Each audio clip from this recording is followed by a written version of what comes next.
We've been gone a long time. We back now. You twins? Nah, we cousins. There are legends of people with the gift of making music so true it can conjure spirits from the past. Hey, Shalom. Shalom, brothers. This is Brother Howard of GMS Toronto, coming back with another one. And this is a highly demonic, satanic movie. Now, is it a good movie? Yes, it is, right? We've been watching movies like this now for years. This movie is actually nothing new. Now, is this movie good? No, of course it's not good. It's bad, because what this movie is doing is exalting Luciferianism. And if you know anything about Luciferianism, it basically conjures spirits to do the will of the practitioner, whoever that person is. In the movie, the two bad guys, because here's the confusion that everybody's having, because I've watched many different interpretations of the movie. Everybody's looking at the bad guy as the vampire, right? His name is Remick. That's who they associate with bad. Vampire, bad. No, the bad guy or the bad guys is basically everybody in the movie, or everybody that has knowledge of what they're doing in the movie. So, Smoke, Stack, the girl Annie. Annie is also a bad person as well, because she was involved in the ritual, right? That's why she just said what she just said. She literally just admitted to knowing that the ritual was going to take place. They all did. Smoke, Stack, and definitely Annie. Okay, let's rewind this little scene real quick. There are legends of people with the gift of making music so true it can conjure spirits from the past. Yeah, and she already knew who that was. She already knew that it was Sammy, right? She's a high priestess, right, in the movie.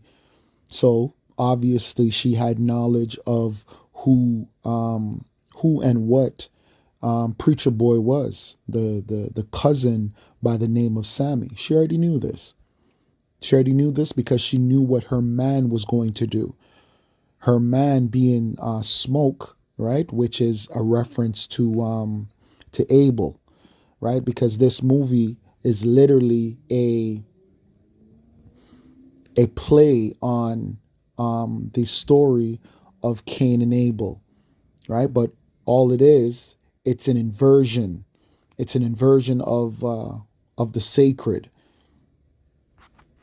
Now, this is from AI Overview, Google AI Overview. It says, the inversion of the sacred refers to a situation where sacred or holy things are turned upside down, devalued, or treated with disrespect, right? That's what, what's his name? Ryan Coogler's doing. So this movie, you have two rituals going on. You have a ritual that's going on within the movie, right? Where they deceive people with the vampire, deceive people with Remick, trying to make people choose a good guy, right? Just like in the movie, what's the movie? Oh my gosh. One of my favorite movies. Tony Montana, Scarface. In Scarface is portrayed like a good guy. He's not a good guy. He's a bad guy. Right? It's the same thing in this movie. They're trying to deceive you. Right? That's a part of their initiation, especially as high-level priests and priestesses. It's all about deception. If you know anything about the occult, one of the major things about the occult is the shush, is about keeping the secrets. They have to deceive you because the majority of people in the world are uninitiated, or they look at you like you're profane, right? You're outside of what they believe, their belief system. So they cannot enlighten you because they don't feel like you have earned it, right? They have earned their knowledge, wisdom, and understanding on the left hand side through their ritualistic practices, whether it be child sacrifice, which the guy Smoke and Annie did, right? Remember, their child died. We don't know how their child died. Well, obviously we do, because look at the movie. The movie's name is Sinners. And really and truly, this movie should not be named Sinners. It should be named The Profane, because what they're also trying to do, which is a part of their inversion of the sacred, they're trying to make it seem like we're all sinners, when in a sense, yes, we are all sinners, but no, because the majority of people in the world are not sinners, they're profane, simply and truly profane, right? Being a sinner is doing something that is wrong and correcting the behavior, acknowledging that you are a sinner. These people don't acknowledge the Heavenly Father. His name is Yahweh. His son's name is Yahweh Shai. And they definitely don't acknowledge the laws, statutes, and commandments that we keep. Not at all. So these people are wicked. That's why we call you people wicked. It's not like the brothers that are a part of this thing, right? And when I say the brothers, I'm talking about the true brothers, the brothers that know that we're not perfect, but we're trying to be perfect. But we won't ever turn our backs on Yahweh Bashem, Yahweh Shai. We know that every day we're going to try and do better and better and better to please Yahweh Bashem, Yahweh Shai. Our life is a sacrifice for Yahweh Bashem, Yahweh Shai. You people, right? You wicked, you profane, your life is a sacrifice for yourselves, right? So it says the inversion of the sacred refers to a situation where sacred or holy things are turned upside down, devalued, or treated with disrespect. This can manifest in various ways, including mockery of religious symbols. They did that in the movie, right? They did that in the movie as well, because they used the church, right? That what they did, they used the church to gain popularity in this movie. Because you know who was talking about this movie a lot? You so-called Christians. And you so-called Christians are the easiest people on the planet Earth to trigger, right? But in the world of witchcraft, in the world of media, there is no such thing as good or bad press. All press is good press, right? So triggering the Christians to talk about the movie and do post about the movie, do YouTube videos about the movie. All you did was help promote the movie. That's all you did. You Christians are so easy to bait, right? You're like the black woman. The black woman is easy to bait, right? All you got to do is say something that she might find or deem as disrespectful, and then you trigger her. She's very easy to trigger. And you so-called black men are becoming easy to trigger as well, because you have that emotional spirit on you. So it says this can manifest in various ways, including the mockery of religious symbols and distortion of spiritual teachings. Exactly, like Cain and Abel. So what they're trying to do, they're trying to play with the minds of you people. This is the Hegelian dialectic in a movie, right? When you study the Hegelian dialectic, it's opposites, right? Opposites. They want opposites to come together, which is basically blue versus red. Really, they want to make the purple. They want to enlighten the people. You profane. They want to direct you in a way that they want you to go, which is in this movie, in Sinners, they want you people to fall for the trick, which the trick is that these Stack twins are good. The Stack twins are not, the Smoke and Stack twins are not good. They're not good at all. They're two witches. They are two witches that knew that they were going to perform a ritual inside of the juke joint. And the juke joint is a temple. Right, just like you people that like to go to Caravana, right, and do that that ritual of Dionysus. That's exactly what the juke joint represented. It represented a temple that was going to be sacrificed. In the future, gift can bring fame and fortune. Well, somebody take me in your arms. But it also can pierce the veil between life and death. And that's what they do every single Halloween, right? That's the goal or the rituals of witches. That's the ritual of a witch, right? Every year, October 31st comes around, right? Which is Samhain, which is a high holy day for the witches, right? Very high holy day, right? I think that's their highest holy day is Samhain, because that's the thinnest time between the physical world and the spiritual world, because they're trying to conjure different spirits for the task that they need. The task of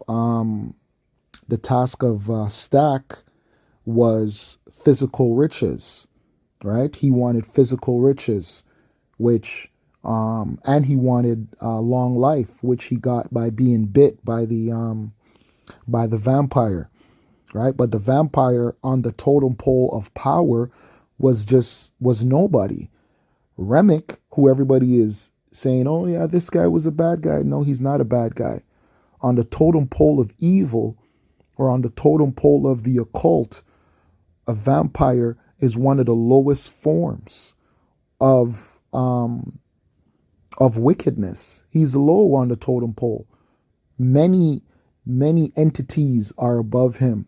Priests, priestesses, witches, right? And so on and so forth are way higher than a vampire. A vampire is somebody who's driven by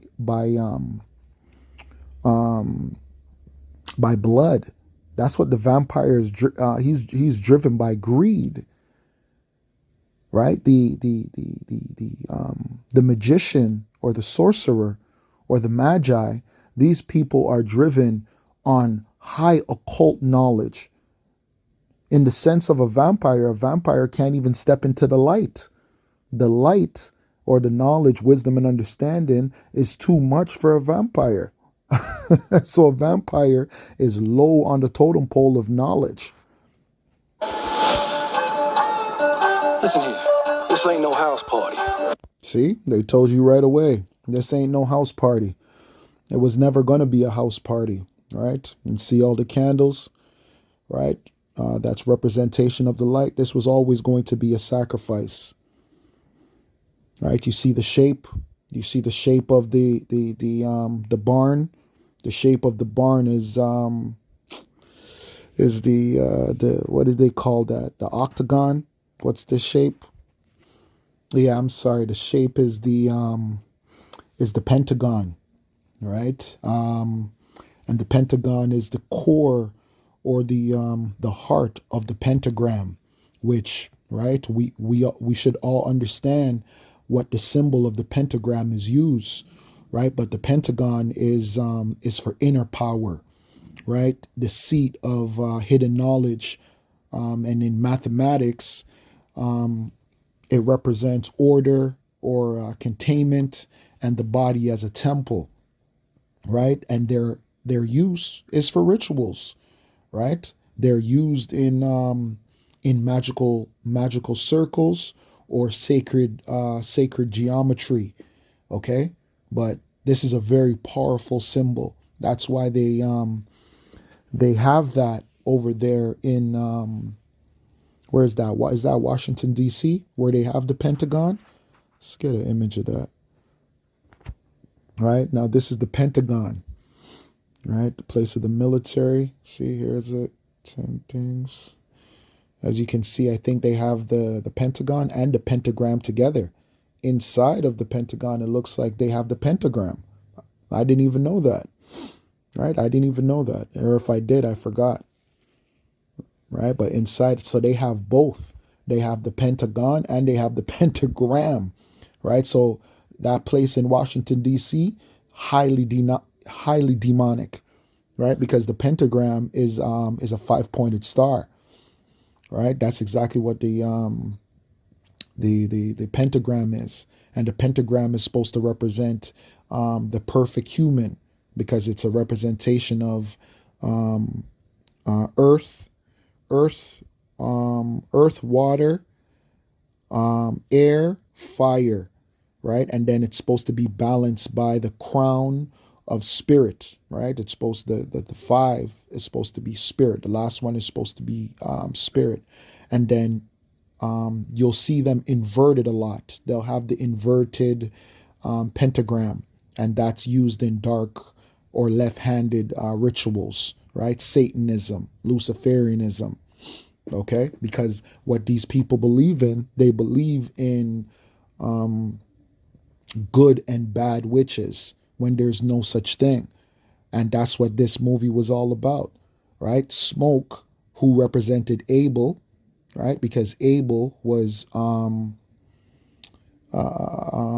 transitory, right? Abel was transitory, here for a while and gone, like smoke, right? When you think of smoke, smoke is here and then it's gone. You'll see smoke and then it disappears. Okay, so smoke represented Abel and stack represented Cain. His ritual, Stack's ritual, was rejected. That's why in the beginning, when you saw the what did you see, the oh my gosh, the snake. You saw the snake. Who stabbed the snake in its head? It was smoke that stabbed the snake in his head. And you could see that occult ritual in many different movies. That was in Harry Potter, right? I forgot who's the one that killed the snake or stabbed the snake with the sword, right? That's in Harry Potter. It's also a representation of Apollo, right? When you go into the story of Apollo, hold on, let's put that. Now, this is from AI Overview, Google AI Overview, and it says, in Greek mythology, the snake python was slain by the god Apollo. He killed the monstrous serpent to establish a temple and oracle at Delphi. Okay, and hold on, let's go here.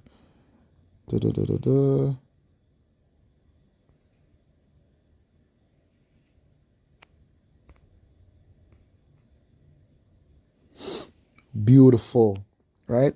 This one says, which Greek god killed the snake? It says traditionally Apollo and his twin Artemis, right? Because they had the twin.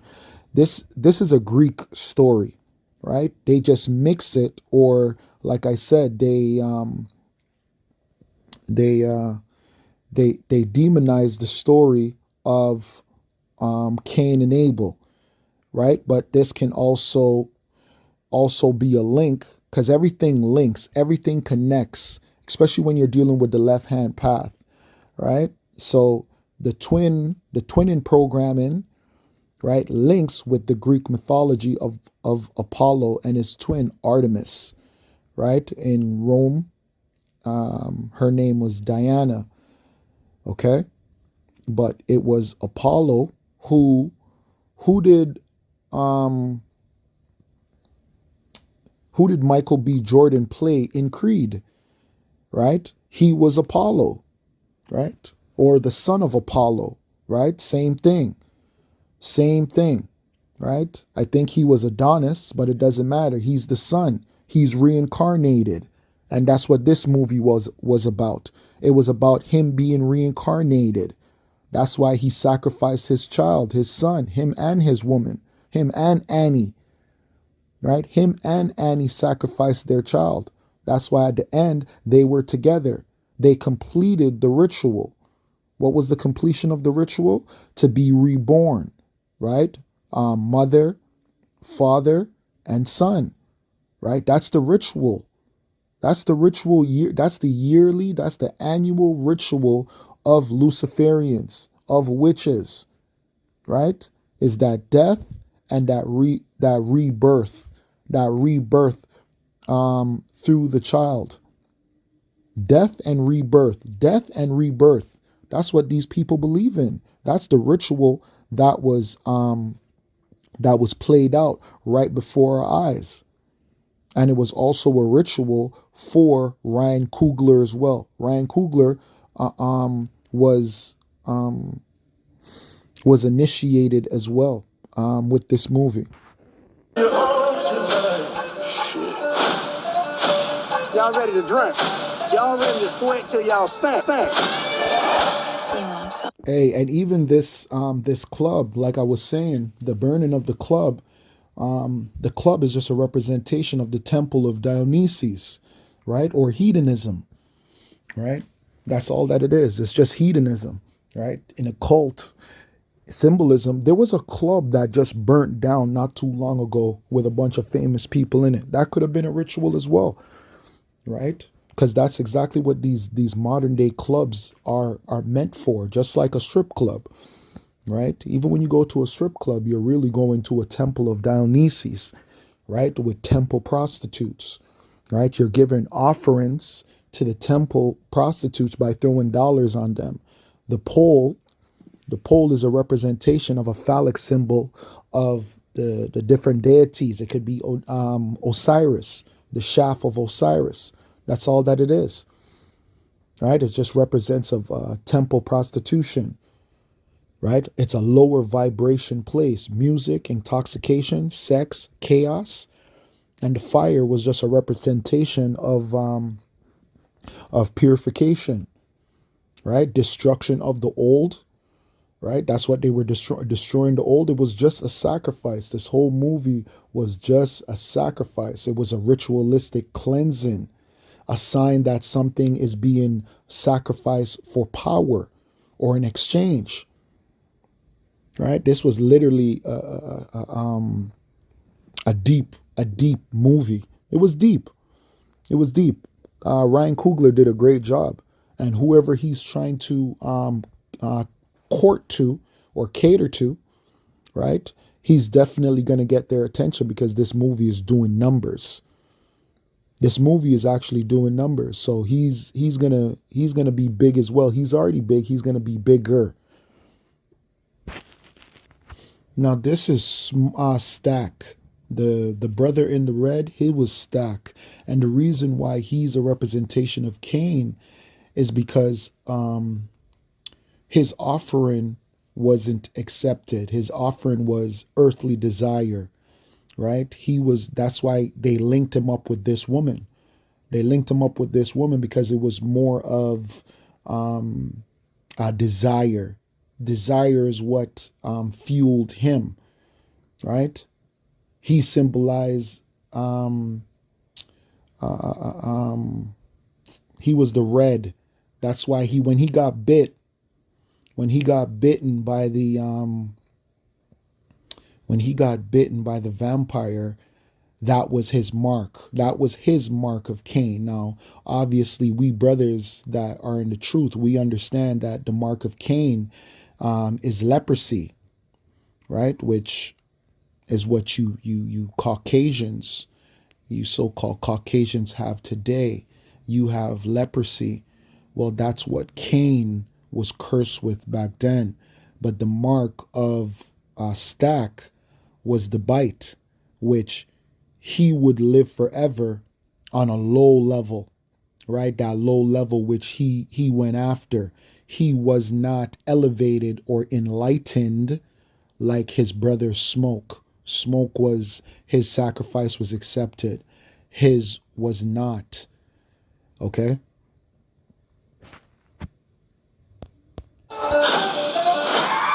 You keep dancing with the devil. Hey, that was the scene. That was the scene with the snake, and it was Smoke that killed the snake, right? To let us know that this whole thing was going to be a ritual. There was many different parts of the movie to let us know that this was going to be a ritual, but that was a huge part, right? Especially in the occult, right? In the Luciferian. If you study this and you know this, then that was a major tell, right? And obviously they have the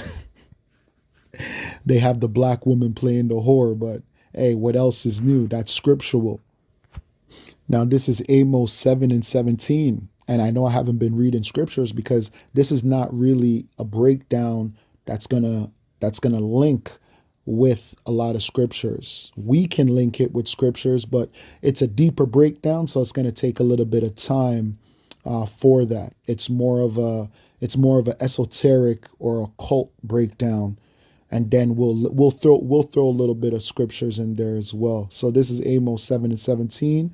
It says, "Therefore, thus said the Lord, thy wife shall be an harlot in the city, and thy sons and thy daughters shall fall by the sword." Right? And this is one of the reasons why, because of these different occult initiations, these different occult practices, like the club, like Caravana, like the Caribbean festivals. This is one of the reasons why these things that are drunken revelry, where really and truly we're worshiping another god, right? Like I said before, the club or the burning of the club was cleansing by the fire, right? And they used that back in the day for Baal, right, and Molech, the different rites. When you research the rites, and when I say rites, I'm talking about rites, the rites of Baal or the rites of Molech, which they still practice today. Today, right? It's usually by fire, right? And it's not just a representation of destruction. It's about transmutation, which that's what Smoke wanted. Smoke wanted to be a god. He wanted to be transmuted, to be that God, to be reunited with Annie and with his child that they sacrificed, just like a Kobe Bryant. When Kobe Bryant was deleted, that was a ritual, right? Him and his daughter, he became a god. Luciferians don't look at death the way we look at death, or the way I shouldn't say we, I should say you people, because even the brothers that are in this thing, we understand that death is not death as well, right? We are going to be reincarnated. There is no such thing as death, right? That's why everything ties in together, right? When you look at the movie was actually a really good movie, and then they put it in a way where they gave the uninitiated or the profane or the people who are on a low level different things to talk about, when really and truly that's not what the movie was about. Smoke and Stack were initiates or recruiters. They recruited all the people that you saw. They were the ones going around recruiting everybody. They knew exactly what was going to happen in that club. That's why they told the man who they bought the club from, "Hey, don't return here." He told him, he said, "Yo, if you return here, you won't leave here," or something like that. I can't remember. But he told him, "Listen, if you come back here, you won't leave here," because they understood that that was going to be the ritual, man. Like they said in the movie, they're like, yeah, their father was an evil man. So where did they learn all of this? They probably learned it from their father. They learned it from their father, because there was a point in the movie where they're like, yeah, our father was an evil man, and he was the one that taught them.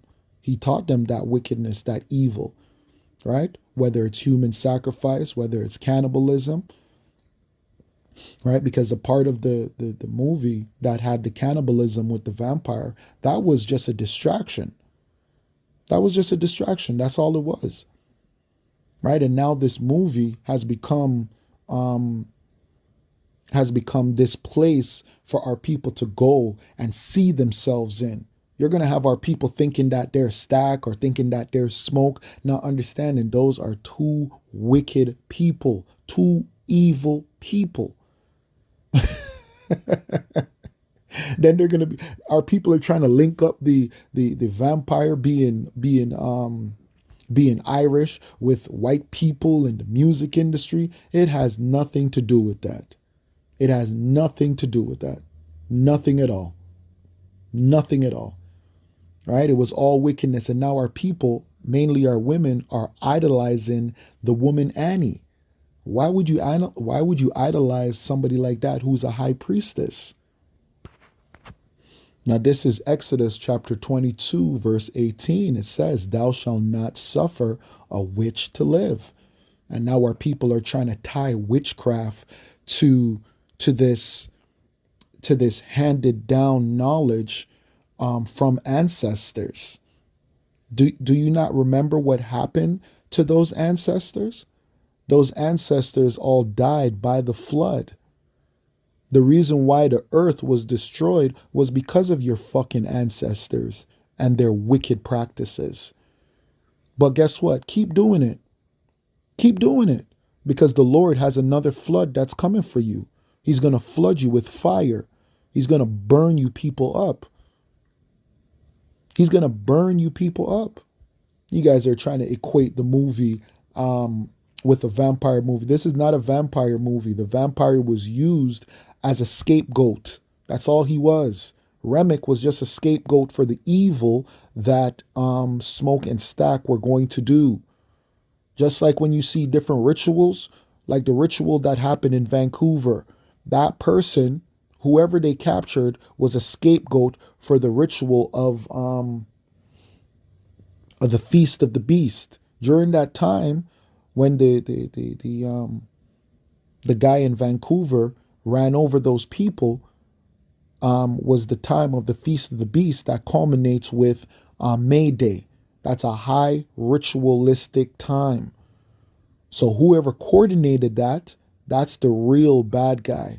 Yes, what the driver did was a bad thing, but best believe, you can bet your bottom dollar that that driver was programmed to do what he did.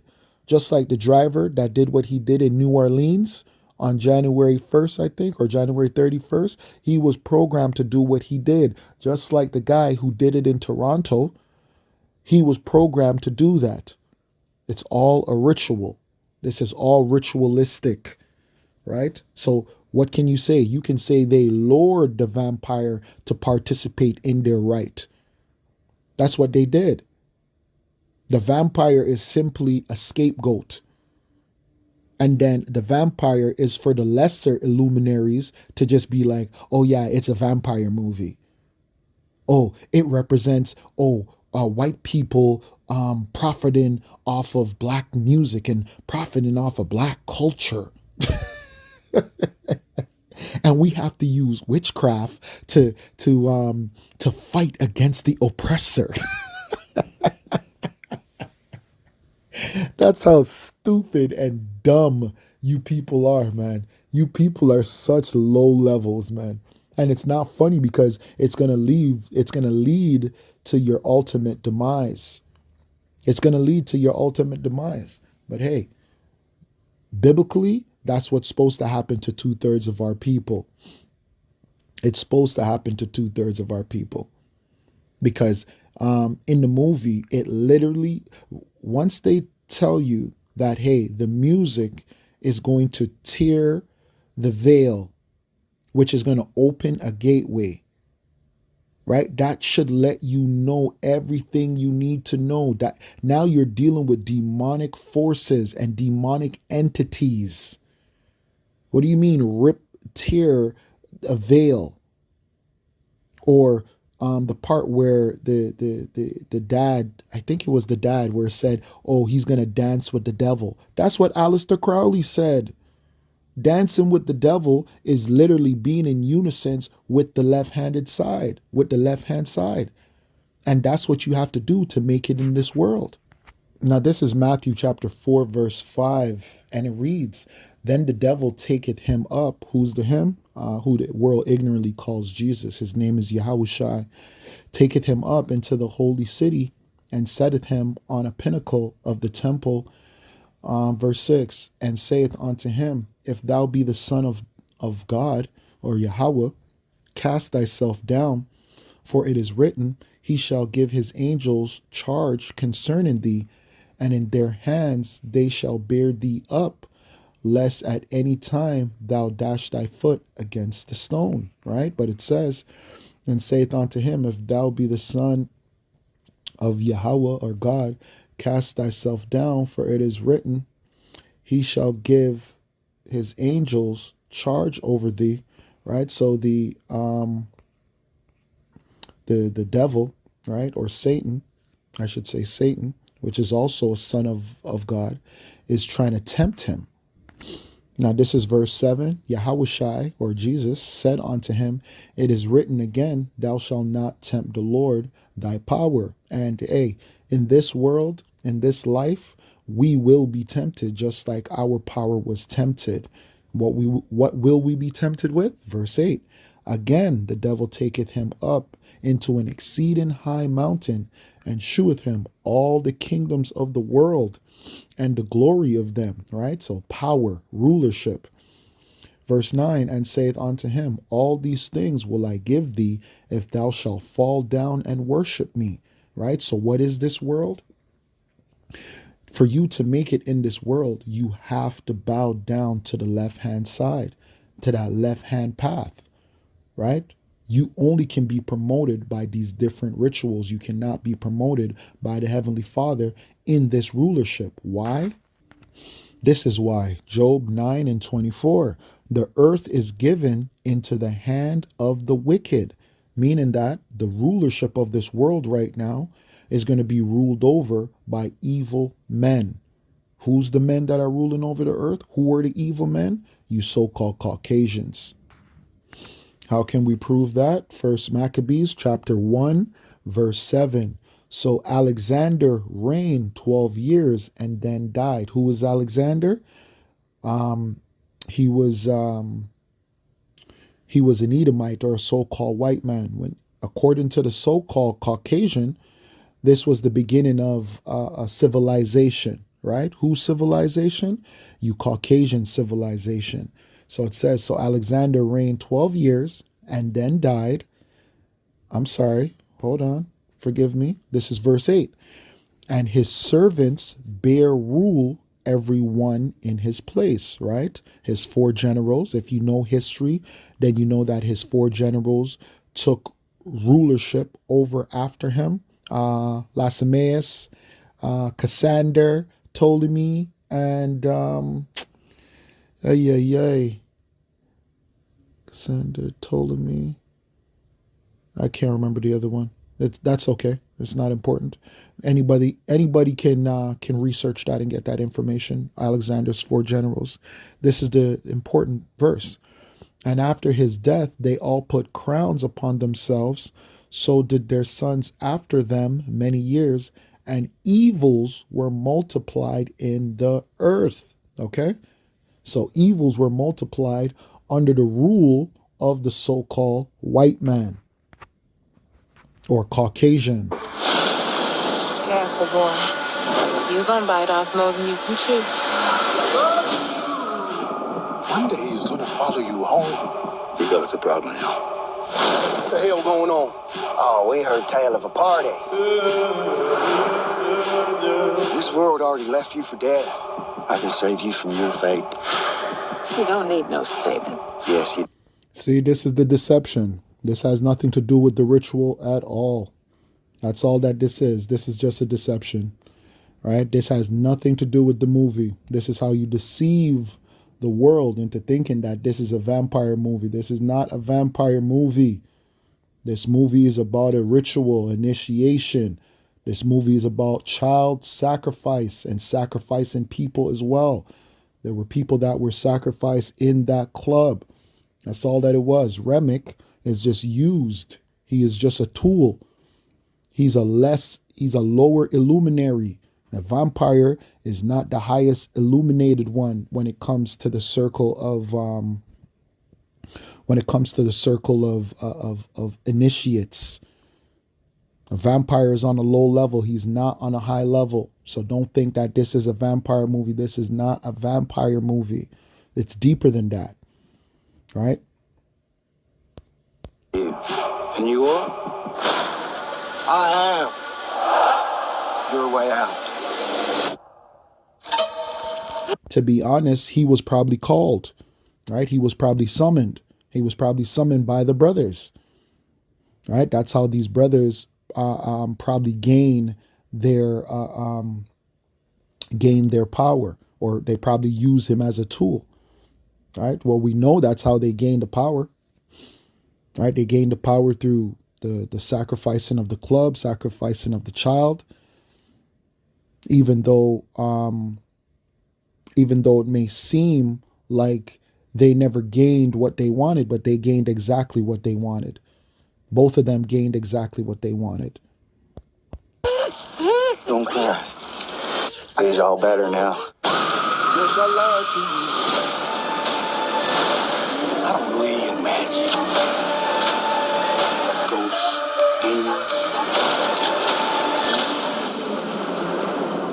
Just power. Somebody please take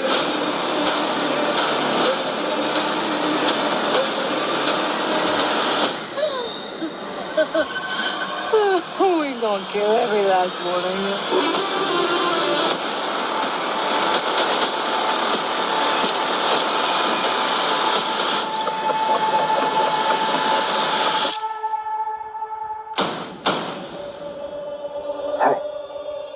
I didn't mean to scare you.